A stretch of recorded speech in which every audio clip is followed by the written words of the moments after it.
শীতকাল আসলেই মনে হয় যেন কড়াইশুঁটির কচুরি খাই। এত ভালো লাগে খেতে যে কী বলবো।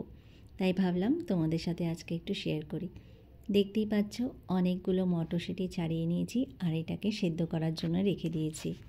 এটাকে কিন্তু একদম ভালো মতো সেদ্ধ করে নিতে হবে।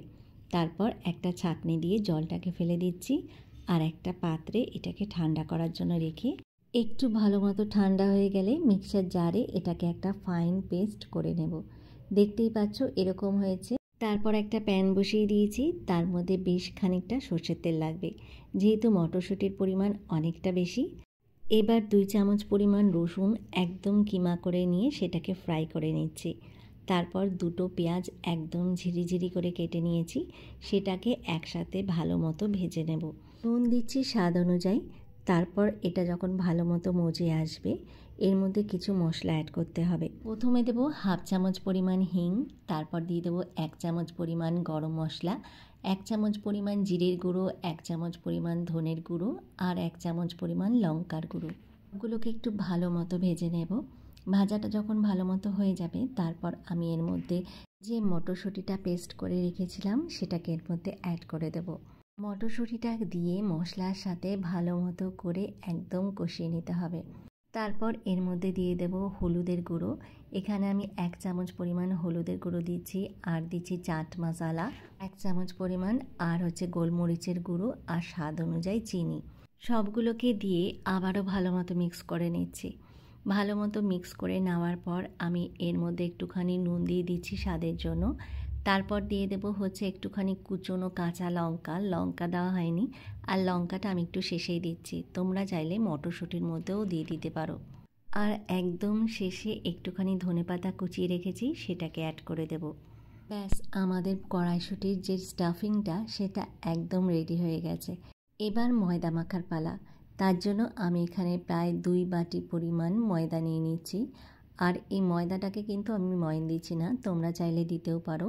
আর এর মধ্যে 1 চিমটে পরিমাণ একটুখানি নুন দিয়ে দেবো।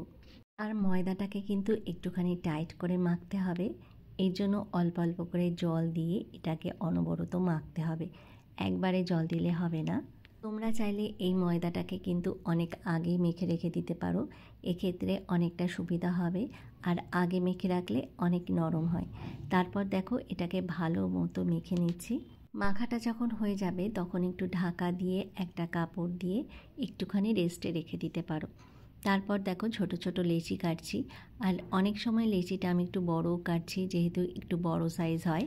গোল গোল করে লেচি কেটে তার মধ্যে একটুখানি ফাঁকা করে যেই স্টাফিংটা বানিয়েছি সেটাকে পুরে ভালো মতো কিন্তু ওটাকে আটকাতে হবে, নইলে কিন্তু বেলার সময় বাইরে দিয়ে বেরিয়ে যাবে। তারপর দেখো প্রথমে একটু হাত দিয়ে চেপে তারপর আমি বেলন চাকি দিয়ে বেলে নিচ্ছি। এর ফলে পুরগুলো কিন্তু একদমই বাইরে বেরিয়ে যাবে না। তোমরা চাইলে এটাকে বড় সাইজও করতে পারো বা মাঝারিও করতে পারো। আর তেলটাকে কিন্তু ভালো মতো গরম করে নিয়ে তারপরে এটাকে দিয়ে দেবে। দেখতেই পাচ্ছ কত সুন্দর সুন্দর ফুলে উঠেছে, একদম ফুলকো ফুলকো। খেতে কিন্তু দারুণ হয়েছিল। আর এই কচুরি কে না খেতে ভালোবাসে বলো তো। শীতকালে এরকম কচুরির সাথে যদি আলুর দম হয় তাহলে তো আর কথাই নেই। তো এইভাবে সবগুলো কচুরি ভেজে নিয়েছিলাম। তোমাদেরকে আরেকটা প্রসিডিওর বানাবো, যেটা বানানো আরও সহজ আর খেতে কিন্তু খুবই ভালো লাগে। তো সেটা কিন্তু লুচি না, সেটা একটা পরোটা। তো পরোটাটা কীরকম বানাবো তোমাদের সাথে শেয়ার করছি। দেখতেই পাচ্ছ লুচিগুলো কত সুন্দর ফুলে উঠেছে। আর লুচি ভাজার সময় তেলের পরিমাণটা কিন্তু একটু বেশি দিতে হবে, তার ফলে দেখবে লুচিটা বেশ ভালো মতো ফুলে যাবে। এবার দেখাচ্ছি পরোটাটা কীরকম করে বানিয়েছি। পরোটাটা আমি আটা দিয়ে বানাচ্ছি, আর কচুরিটা কিন্তু আমি তেল দিয়ে বেলেছিলাম, দেখতেই পাচ্ছ। আর এই কিন্তু আমি একটা পুরো গোল রুটি প্রথমে বানিয়ে নেব। রুটিটা একটু পাতলা হবে, খুব একটা বেশি মোটা করলে চলবে না। তারপর যে স্টাফিংটা আছে সেটা আমি এই হাফ বরাবর দিয়ে দেব, মানে এই হাফ সার্কেল অনুযায়ী যতটা হচ্ছে সেই অনুযায়ী পুরো স্টাফিংটাকে ভরে দিতে হবে। তারপর রুটির যে আরেকটা পার্ট আছে সেটাকে দিয়ে এরকমভাবে প্রেস করে ভালো করে দিচ্ছি, এতে করে বাইরে বেরিয়ে আসবে না। এরপর দেখো আমি প্যানের মধ্যে 1 টুকরো বাটার দিয়ে দেব।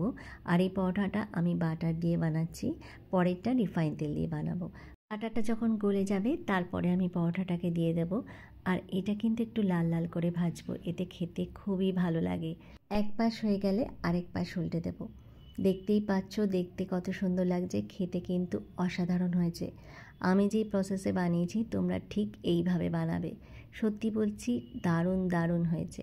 অবশ্যই রেসিপিটা ট্রাই করো আর আমাকে কমেন্ট করে জানিও যে কীরকম হয়েছে। সত্যি বলছি যাদেরই বানিয়ে খাওয়াবে তারা সত্যিই সুনাম করবে। তাহলে আজকের মতো এখানেই বিদায় নিচ্ছি। সবাই ভালো থেকো। Tata, bye bye.